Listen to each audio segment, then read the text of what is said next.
Hello everyone. I wanted to make a comparison video between these two televisions. On the left we have the Philips and on the right we have a Sony. Both of these are European TVs, so they both have SCART RGB, and they're both from about the same era, which is 1998, 1999. Both are considered, I think, the top of the line at the time. So we have the 25 PT 4655 from Philips. And then when we go around, it's kind of hard to see because it's quite dark. This is the KV25K5D. The D stands for the region. Both, I will be connecting both via composite, because unfortunately I do not have a RGB SCART splitter. So I initially wanted to do RGB SCART comparison, but at the moment it's impossible. So interestingly, like I said, both of these do RGB. And if you didn't know, both of them have two SCART ports, but both of those SCART support composite. The first SCART slot takes RGB on both, and the second one also takes S-video. So the SCART is just the plug, basically, the connector, and it can carry multiple signals like S-video, RGB or composite. So I thought that was quite interesting. Now this TV, this Sony right here, is actually quite special, because if you're from Europe, or maybe if you're not from Europe and you are into CRTs, you know the X family of Trinitrons are very sought after. So for example, the KV21X5 or the KV25X5 or the 29X5, basically three sizes. They're really sought after. But this one, this is the K version. So it's KV25, which is 25 inches, K5, and it never gets talked about, which is interesting because it's also part of the FE1 family, which is considered, those are not my words, but they're considered the holy grail from Europe, as far as European TVs go. But this one I've never seen or heard about. It's a quite interesting TV. It looks very much like the X5. It also has I think the same speakers, or maybe even better. It says push-pull sound system, and that's why they have such a thin borders around the screen. So I thought that was interesting. And on the left here we have the Philips. Philips was a very popular brand in the Netherlands, where I'm located, in Europe. They were cheap, especially compared to the Sonys. And yeah, they were very popular. Many people had Philips TVs in their home back in the 80s and 90s. So I thought this was a nice comparison to do. I'm going to try to do three comparisons. One in 240p or 288 Rayman, then Crash Bandicoot, Nitro Kart, PlayStation 2 game 576i, and then last I wanted to do a video comparison, also 576i, PAL region. These TVs are both PAL. They both will take NTSC as well. They're multi-format, but everything I own is basically PAL, so yeah, let's see how they perform. So one thing I kind of forgot to elaborate on is the model numbers. I did read them to you guys, but the Philips one is quite literally alphabet soup. You cannot make anything of it other than that it's 25, which means 25 inches. And PT, I think, stands for picture tube. At the same era, I think they started to introduce widescreen televisions, or maybe a little bit earlier. And they were named PW, from picture wide. So that's kind of interesting, but the 4655 is just, yeah, like I said, alphabet soup. But the Sony one is a little bit more interesting, I think. Like every Sony, it starts with KV 25, which is the inches. Interestingly, I think in America, the inches are different. I mean, the increments. So I think you guys had 20 inch, 24, 27, and then something like 32. Here in Europe, it's mostly 21. We also have 17, but I think 21 was like top of the line, 25, and then 29. And I think 29 was the biggest we ever got. Maybe a few exceptions. I think Mitsubishi also released like a 33 inch or something massive. But then we have the K, which is the interesting part. It's the one that differentiates it from its brothers, I guess, because you also have the 25X, which is quite high up on the list, and you also have 25. What was it? T, I think. Yeah, there are multiple models, and I think they are sometimes in the same family, like the same chassis, but they just look different, for example. And then the 5, I think, is also like the generation or something. I couldn't really figure it out. I think there's also a K1 and a K3. Again, if you know more about this, please tell me. I don't know much. I have to rely on the internet. And D is for the region, like I said. D, I think, stands for Deutschland, which is Germany. We didn't get one in the Netherlands, we just got the German one. And I think there's also UK, which is then 5U, and I from Italy, 5I, I think. So that's kind of interesting.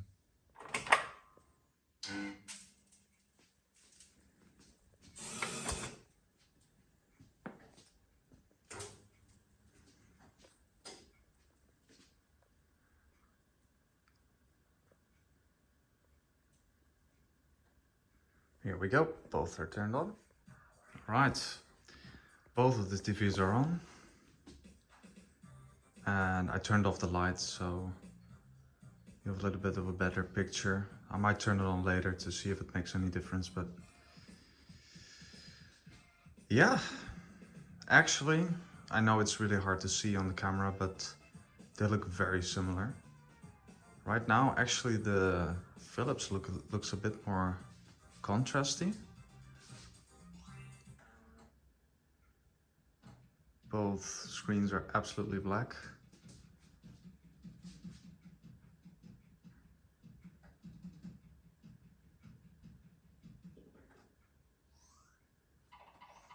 Yeah, this is really hard to see any difference. Okay, I definitely see some difference now. If I look at the Sony, there's actually some visible scan lines on this. So maybe look at the top, like this part. Again, I don't know if it's going to show in the video, but those scan lines are not visible on the Philips. That's interesting. But then again, the Philips, look, it holds up.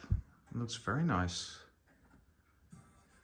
Maybe I should show you the presets I put on, or not presets, the settings. So this is the one from the Sony, which is pretty much standard. I turn only down the brightness a little because it was a bit too high. And on the Philips it's basically the same, a little bit different menu, but as you can see, brightness and contrast are about the same. I think it goes to 62 or 63 is the max. Keep in mind, both of these TVs are not calibrated or something in any way. I haven't touched the what's it called, geometry at all. They both look fine in my opinion. But yeah, this is 240p. Let's maybe get another close-up. They look so similar. It looks like the Sony has a bit more contrast maybe.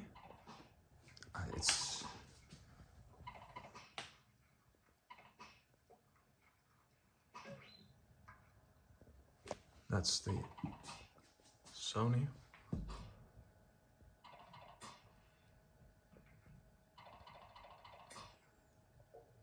Okay, let me actually boot up the game. Okay, so I've actually booted up the game now.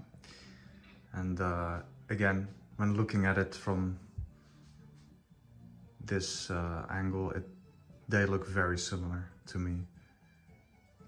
I forgot to tell you, but both of these TVs have about the same running hours, which is, I think they're both around 17,000, which is quite decent amount. It's not huge, but it's definitely, they both definitely have been used. But yeah, this video is not really to make, I guess, a conclusion or to say one is better than the other, but people have been praising Sony so much, and I think in this case, when you compare them to the Philips, they're just a bit, I don't know, overrated maybe is a big word, but let me actually try to get a close-up. Okay, we get some banding now. So that's the Sony.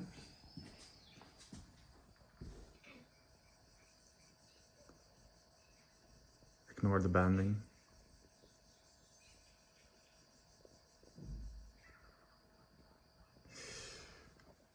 Yeah, I think they both look really good. You do see some slight differences when being here in person. I don't know if it shows on the camera, but yeah, there's definitely a difference. Okay, let's boot up the PlayStation 2 game. So here we have Crash Nitro Kart for the PlayStation 2 booted up. And yeah, they look very good. I think when they calibrated these TVs at the factory, they did it for PAL, so 576i, because I have ran 480i on these TVs, and it looks way worse. So I suspect something in the calibration or something, that they definitely adjusted for the PAL region. They would probably do the same in North America for NTSC, for example. Don't mind the screeching noise from my PlayStation. It's kind of dying. But yeah, from first look, they both look awesome. Come on. There we go.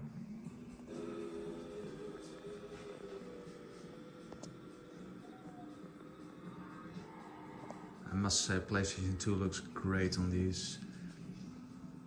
Actually, I've noticed now that there is a little bit less detail in the shadows from the PlayStation, or from the Philips. I might have... Yeah. Because the Sony, they say the reason why it's sharper or has better contrast is because of the beam current that is higher. that comes with its own, you know, problems, but that's the reason why they most of the time have such good picture, as I understand it. So again, if I get something wrong or my info is incomplete, please give me the info. But that's what I understood. And that's also why Sonys tend to actually break a little bit easier than Philips.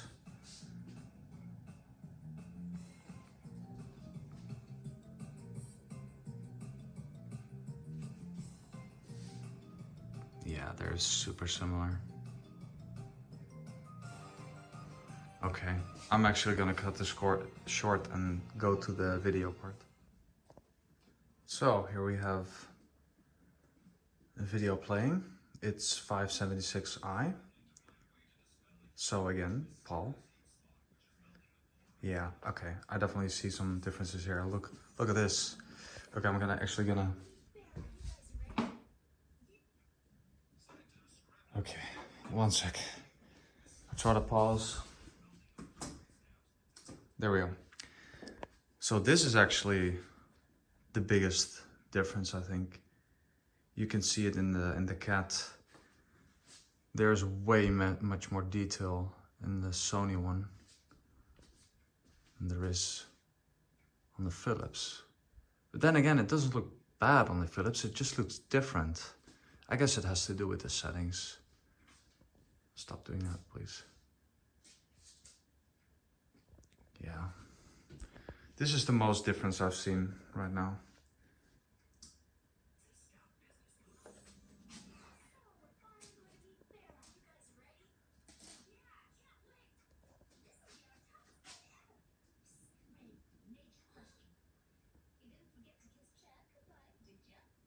Yeah, as well on their hair right now.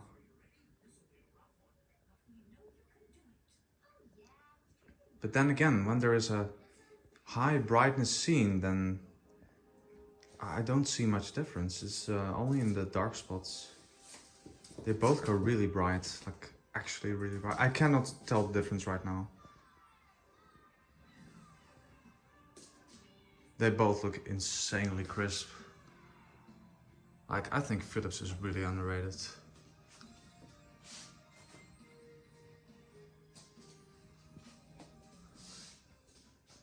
Yeah, I'm probably gonna get in trouble for showing this, but whatever.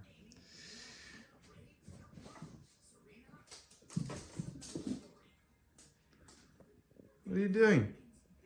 Sorry.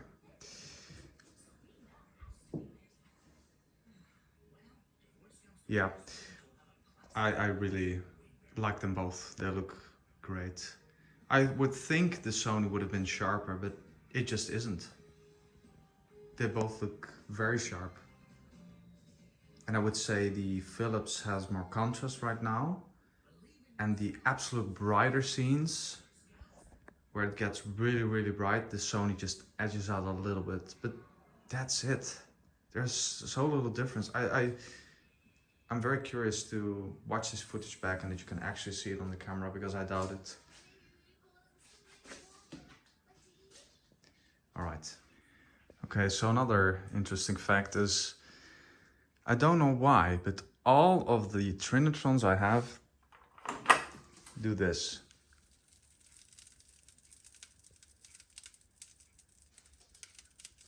They sparkle like crazy, or I don't know, it's not sparkle, it's crackle. They crackle like crazy, but this Philips,